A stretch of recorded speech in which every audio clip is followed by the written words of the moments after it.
have something for you guys one day. Coach, we were able to talk to Kailyn.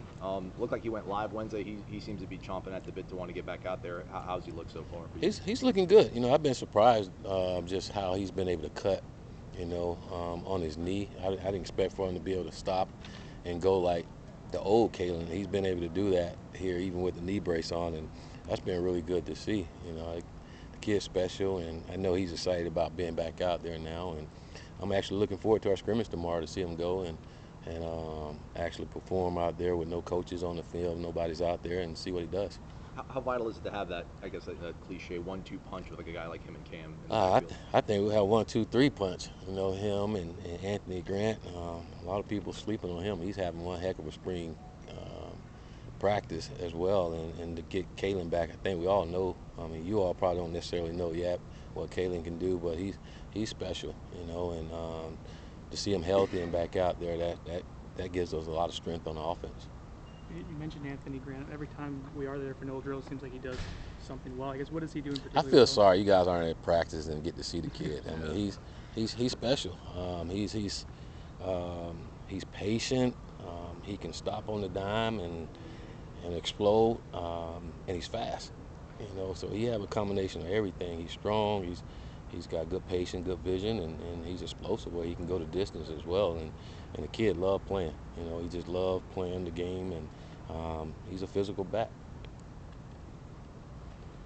Do college strength coaches have the same goals as NFL strength coaches? It seems like across the country around this time of year when these kids are getting ready for the draft, they're dropping 20 pounds, or they're gaining 30 pounds, the best shape of their lives.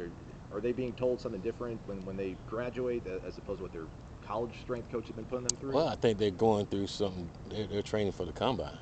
When they leave here, they're not training for the football season. They're training for the combine. And again, I don't know exactly what the NFL tells them to do, but I think like guys like Burns and those guys performing for those NFL coaches and the drills and everything. So they're not necessarily training for just football. I think that'll come after they get drafted and everything. Right now, they're just getting their personal trainers and making sure that they can do the drills that they're asked to do and be able to move and bend like the guys in the league want them to do.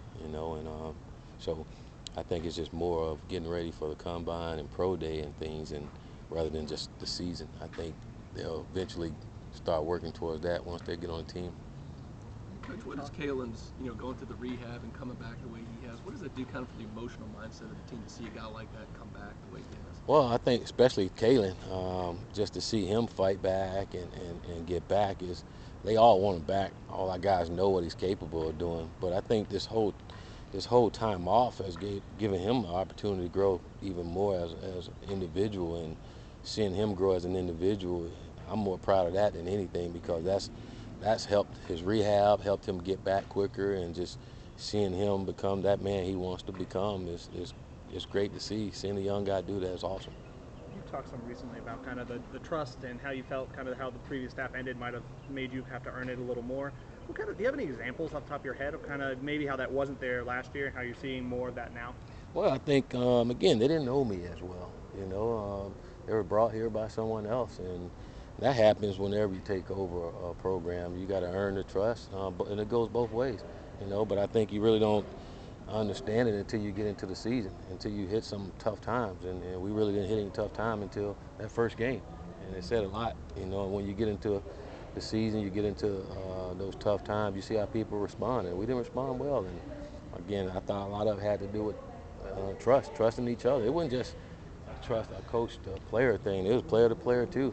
Coaches to coaches. And that's part of the chemistry you got to get together in order to have a really good football team, a good football program. And when we talk about chemistry, that's everyone, and we're trying to gain trust by everyone. Everybody's got to trust each other and what we're doing, and it helps when you have a whole year and you understand each other a lot better. It's easier to trust them, and you have more time to spend with them to build those relationships. So I don't know if I answered your question, but try it.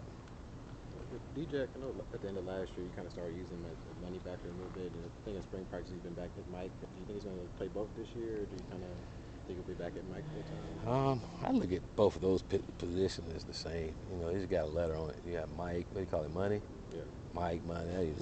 They all the same.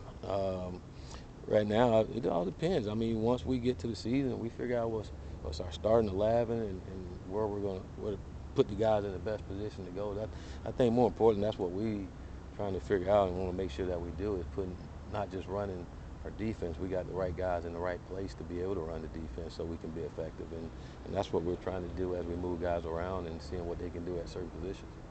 And on the back end, have you seen Cyrus making be a little bit more comfortable? I know he played last year, but it's another year. I think with Cyrus, kind of like I said with Kailyn, he's just growing up as a young man and getting confidence. This whole entire offseason, the kid has been different from a confidence standpoint and focus on what he needs to get done. I'm seeing that in him and a few other guys. But Cyrus is having one heck of a spring too, and I like he's smiling. Last year he was always just in the mood, but he's smiling, he's happy, he's talking, and it's making a difference. Speaking of confidence, we talked to Jordan Young and some of the younger wide receivers, and Jordan specifically said, I lost confidence last year, I was dropping the ball. How do you go about building that back up for a young guy? He's got to do it. I can't do it for him. Only thing we can do is throw it to him again, you know. And but he's doing it. He's catching. He had a nice deep ball catch. It was pretty over the shoulder, and I would say his confidence was back. You know, he let the defense know it and hear it too after he did it. But I mean, that's the only way you get it back. You got to make plays, you know, and part of it is just understanding what you're doing. You know, last year he was young. He didn't really get it and understand it. I think now he's understanding what we're doing, so he's able to play with more confidence and being able to make those plays. You said you let the defense hear it. Do you like that, to have a young guy kind of express? Oh, absolutely, because the defense let him hear it too. You know, so give it back to him. But if you let him hear it, you got to be ready for it to come back. Just don't give me a flag. Anything else? All right, thanks, Coach. All right, see y'all.